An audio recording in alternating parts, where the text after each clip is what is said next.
We are leaving the building.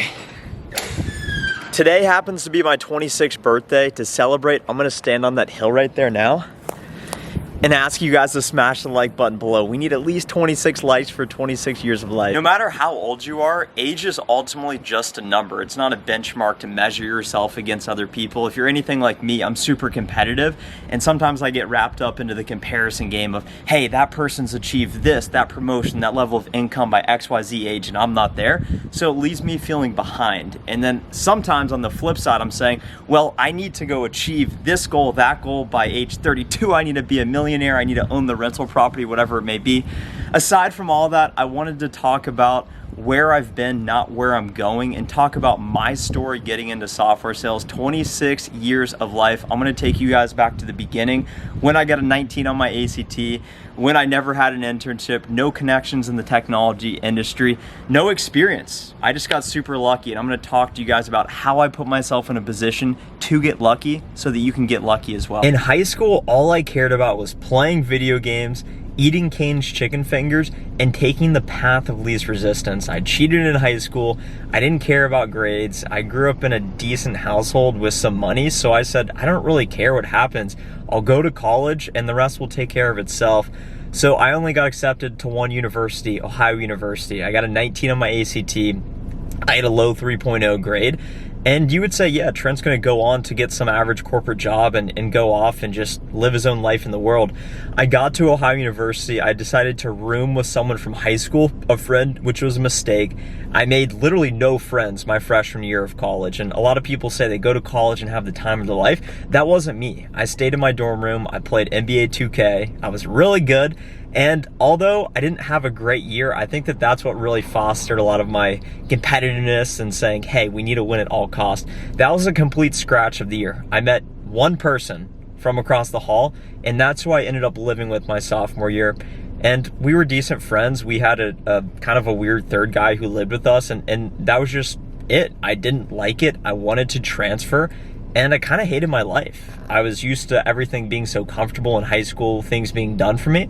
And then you get off into college and say, wow, I really got to make it work. And it's actually super hard to meet people. It's really hard to go out of your comfort zone, be vulnerable, and make connections and sustain it with people. I really struggle with that. And what really changed my life and entire trajectory was getting involved in student organizations. So if you're a college student out there, I really could not reiterate enough.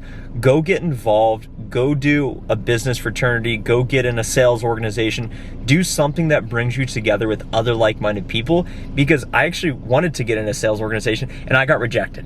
When I finally said, you know what, I'm gonna put myself out there, I got rejected. So if you find yourself at a point in life getting rejected or not being accepted by a part of a group or whatever, don't worry about it. All you gotta do is learn from it and figure out how can you get better. As a result, I went and talked to the director of the sales program and I said, hey, what can I do better? And he said, Trent, here's A, B, C. Do better at that and you'll get it next time.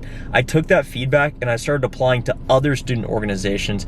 I ended up getting in a business fraternity, and that's what really changed my entire course of life, because I got around other people who were smarter than me, who said, Trent, maybe you shouldn't wait until the day before an exam. You should study 3-4 days before an exam. Little things like that that may seem obvious to so many of you wasn't common knowledge for me. So habits like that, ways of communicating, different ways of thinking bigger and dreaming, that's what got me involved, got me in student organizations, and said, you know what? I have a lot of potential. I can do something with my life. I just need to accept it and go for it and figure out how to get better. So I started doing public speeches. I did a speech in front of 250 people. I started taking on leadership positions, trying to shape other people's careers and trajectories as well from a college standpoint. My freshman year, summer, I babysat. Freshman and sophomore year, I babysat. My sophomore to junior year, I babysat. My junior year to senior year, I dog sat and mowed lawns. And lived in my college town and pretty much just screwed around and partied. The reason I share that I had no internship or experience is because there's so many of you out there that either don't have a bachelor's degree, come from a tough background, or feel like you have some sort of circumstance that's holding you back. I had nothing. I babysat, I mowed lawns, I dog sat, and I did one-off jobs because I wanted to have fun. So I went into my senior year of college saying, you know what, I was super involved in some student organizations. I have some experience on paper, and that's about it. So I said, where's my low-hanging fruit? where's my edge? And my edge started with my why. My why was, I need to get out of the state of Ohio. I need to make a life for myself. I need to get out of my comfort zone and bubble. And that's why I wrote down my goal. I will get a sales job in a big city outside of Ohio. That was my entire goal going into my senior year. I wrote it down, and that first semester I stopped doing drugs. I stopped drinking for like 2 months because all I did was focus on applying to jobs and interviewing. I applied to probably 20 companies. I had about 6 to 9 interviews. I was interviewing with the Camping Worlds of the world. I was interviewing with random companies that were super average because I didn't know any better. And so many of you out there are like, what companies do I apply to? And it's really hard. So trust me, I was there. I got super lucky with my current employer, Qualtrics, happened to be recruiting. First year they had ever been to Ohio University, the last year, and they haven't gone back since. And I've asked because I want to go try and recruit other people from my university. And I got so lucky, and I didn't even know I wanted to do tech sales. It literally was one day in the business school. I asked one of my buddies, I said, what do you want to do? He's like, I want to go do enterprise software sales. And I said, okay, I don't know what that means, but that sounds cool. I just heard enterprise and it sounded like big business. So I got super lucky with Qualtrics, and I got some other random offers, but companies that weren't exciting. I definitely would not be making nearly as much money as I am now if I would have ended up at selling for like a manufacturer or these other random jobs. I got super lucky getting an offer at Qualtrics, and just to share a little bit more experience on this, I got an offer at Qualtrics around, I think it was late September, early October of my senior year. And I happened to figure out that Dell EMC, who's a great company, was also recruiting out of my school. So here's what I did. I figured out who the recruiter was.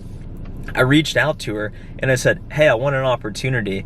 And we had a phone screening, and then we ended up getting lunch, me and the recruiter. And then at that point I was in, and they said, Trent, we want to fly you out to Boston, come interview. I show up to that interview, there's like 20 other people from really great universities. So I felt out of place. I felt like I had to overcompensate, and I ended up not getting the offer. And it was one of the hardest lessons I've learned because I wasn't myself. And for those of you out there, you can't fake it. You can't act like someone else. You just got to be you. And by being you, that will serve you well. So I ended up with literally one legitimate offer. I accepted for Qualtrics, and the rest was history. I initially accepted for Provo, Utah. That's where I was going to move. And then they called me my second semester, my senior year, and said, hey, Trent, if you want to go to Dallas, which is where I'm at now, we have some openings there. We want to grow out the office if that's what you want to do. So I took a week and said, you know what? Let's do it. I had been under the assumption for 2 months that I was going to Utah, and now I decided to go to Dallas. So I moved to Dallas, July 2018, right out of college. I knew one person. I filled up this hatchback right here with all of my possessions, drove to Texas, and I moved to the city, and it was really exciting. I was going out Friday, Saturday, meeting a lot of people. We had a fantastic friends group, guys, girls. We'd go out, grind during the week as an SDR. You guys know those days of just, hey, I don't know what I got myself into here. I'm making cold calls, I'm sending emails, I'm getting rejected. I've never actually done a full-time job, and slowly but surely you get better. And now I found myself in a position, 3 years of work experience, a year of closing experience. I've gotten over 200% quota relief for the last year straight, so that's something I'm really proud of. And I encourage you guys to go check out my LinkedIn just to see where I started, where I'm at now. I put all my quota attainment on there, and I don't share that to brag. I share that because it's something I'm really proud of, and I work really hard to try and maximize my success, both personally and professionally. And at age 26, when I think about, okay, this is where I've been, now this is where I'm at, and this is somewhat where I'm going. So right now at this point in time, all I value is work, relationships, and health. From a work standpoint, I'm covered. I spend 10, 12 hours a day doing software sales, trying to perform as well as I can, working as hard as I can. I also have this YouTube channel to try and help you guys figure out what I was able to learn a couple years ago. From a relationship standpoint, that's something I'm struggling with. It's hard to keep up with people, especially in a different state.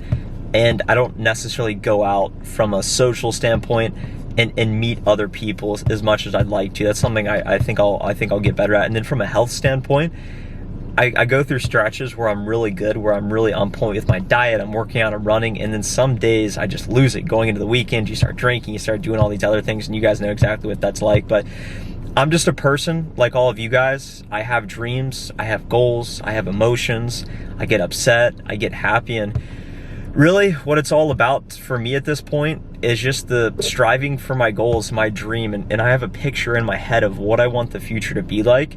And when I think about the question, what do I want in 10 years? Who do I want to be surrounded with? Where do I want to be living? How much do I want? What do I want everything to look like? And it's really hard to answer, and really all I go back to is, hey, all you can worry about is the moment right now. You should be taking action in this moment right now and not worrying about what you have planned for tomorrow, what happened yesterday. The only thing that matters is this moment here right now. So I really appreciate you guys spending a couple minutes with me here on my 26th birthday. Drop me some candles, drop me some balloon emojis if you're still with me down in the comments below, some cakes, some bottles of alcohol, beer, whatever it may be. And I really appreciate you guys' support. This is video like 339 on the channel within the last year, so it's taken a lot of work to get to this point. We're going to keep making videos each and every day. As I said in the beginning, your support really is what motivates me. When I get messages saying, Trent, your videos inspire me. Trent, your videos help me find my job. Hey Trent, your videos led me to say, you know what, I'm not happy where I'm at, I want to go do that. And it's inspiring for me to read them, and I feel incredibly lucky and grateful to be in a position to start to be building a community of like-minded sales professionals and just people in general that want more with their lives. I want more. Go get it. Nobody deserves it as much as you do. Nobody deserves it as much as I do. So I'm going to go get it. I hope you can get it as well. And I will talk to you in the next video.